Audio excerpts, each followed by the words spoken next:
That is the wonderful work of Patrick Roberts, Adagio in G minor.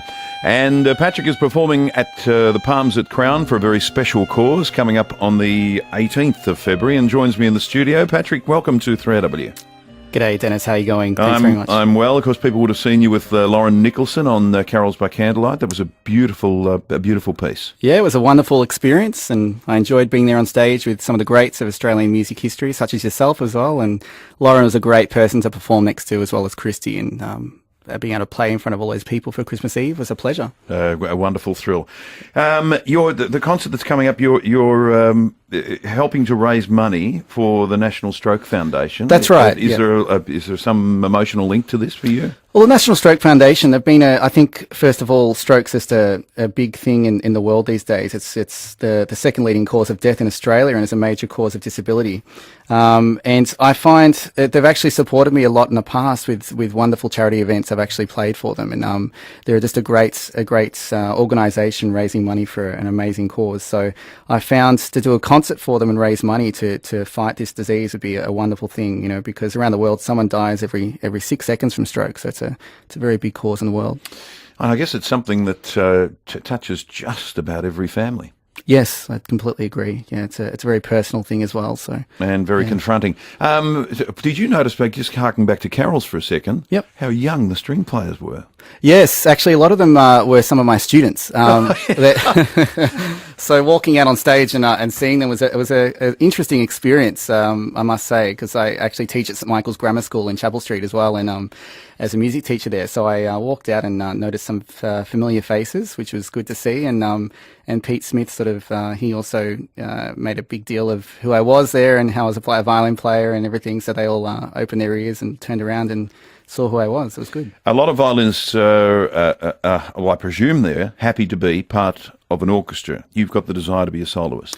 That's right, Dennis. Years ago, I played in many different orchestras, Victorian Concert Orchestra, State Orchestra, and it was one of those things I've always tended to stand out a bit too much in orchestras. It's not really been a big dream to blend in with the crowd, and I was lucky enough to have a brilliant violin made for me by a man called Mr. Leon Petrov in Bentley, and he made this violin specifically for a solo career. So I decided to go forward and do concerts, and it's not really a violin that you would probably play in an orchestra, and that wasn't really my desire in the first place. So. What has he done? What's in the design or the timbre or whatever that makes it special? A bit of Italian magic put in there. So no, he's a big ambassador of Cremona in Italy, where Stradivari used to grow up. So he gets all his woods from overseas, and basically he researches and visits Cremona, which I've actually been myself and wanted to see some of the woods they use.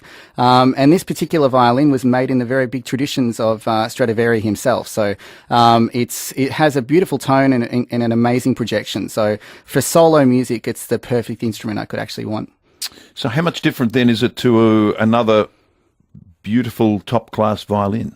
Well, it's very comparable. I mean, in the sense that would that be only something your ear would pick up, the difference? Oh, it's in a sense, I suppose it could be, yes, so it's something my ear, but also many other acquired violinists and other violin players out there would also notice a significant difference. I mean, different violins are set up for a certain situation, whether it be orchestral chamber playing or solo playing. And this violin itself is specifically set up for that type of projection and solo playing as well. That's pretty exciting that in the burbs of Melbourne, we've got someone making world-class violins. Yes, yeah. Who would have thought? Who would have thought? That is very exciting. And is he Petrov?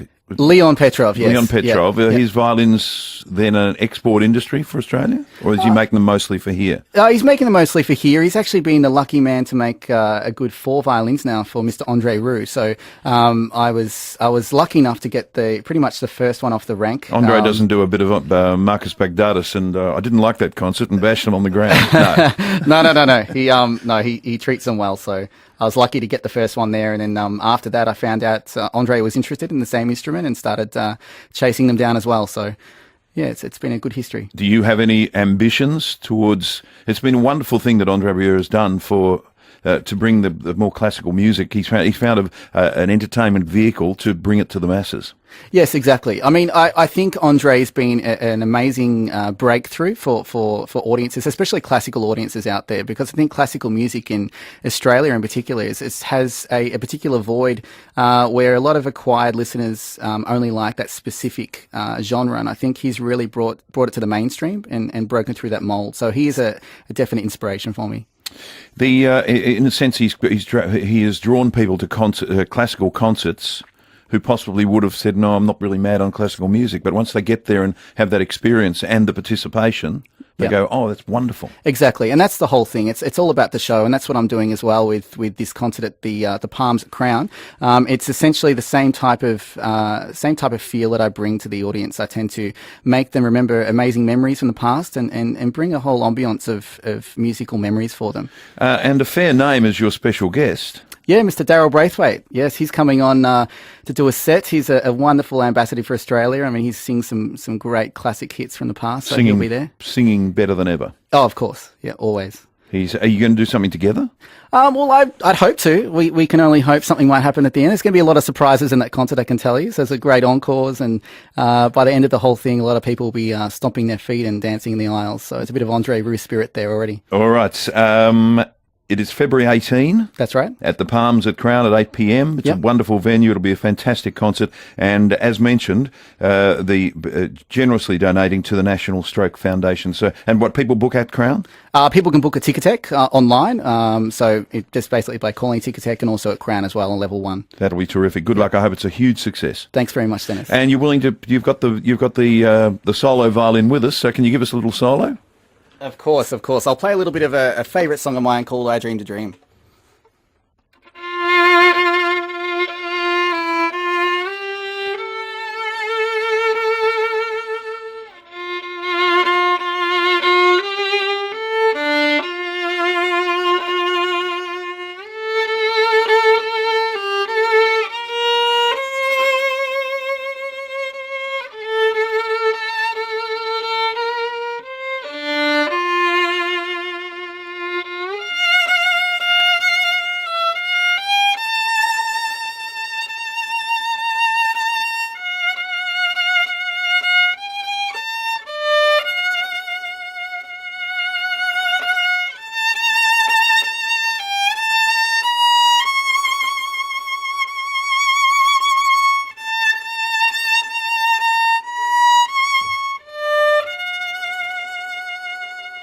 That is beautiful.